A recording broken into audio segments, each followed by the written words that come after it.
Well, let's go to the United States now, and New York City officials are preparing for a shortage of firefighters, police officers and other first responders after a deadline passed for unvaccinated staff to be immunised.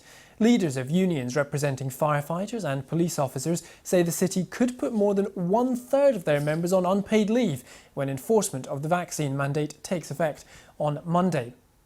Well, Andrew Ansbro is president of the Uniformed Firefighters Association and joins us from New York now. Mr. Ansbro, good to see you. Thank you very much for being with us. How many of your members are unvaccinated? Well, the deadline to report your vaccination status was several hours ago.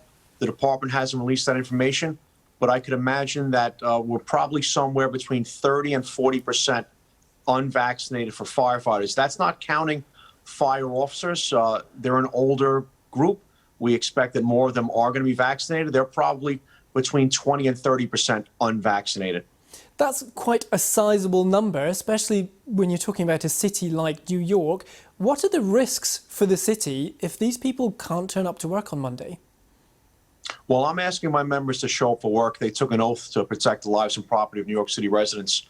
And I'm telling them to go to work, and I'm hoping the mayor allows them to work.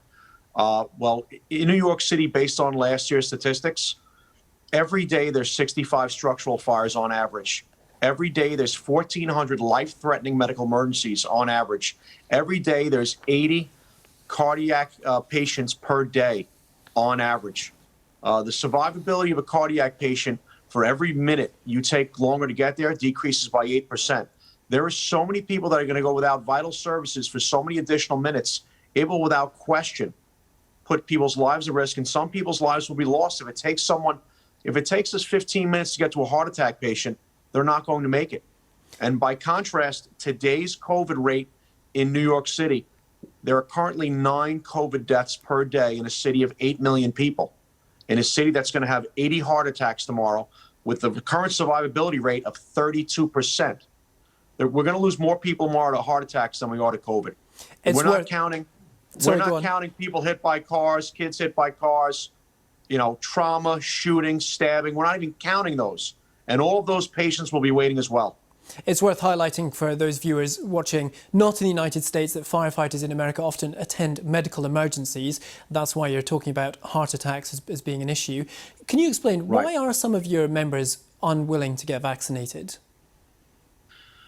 Well, 70% of my members have already been infected with COVID, and they feel that they have natural immunity. A lot of them have no need, they feel, to get the vaccine.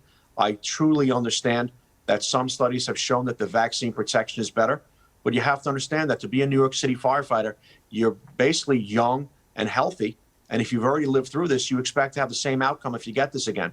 Now, you also have to take into account, everyone says, what about the other person? I was vaccinated the first day. We are not anti-vaccine. I was vaccinated day one. It was available for us December 27th. My wife was vaccinated in May. She got COVID in August and gave it to me. And I gave it to another vaccinated firefighter.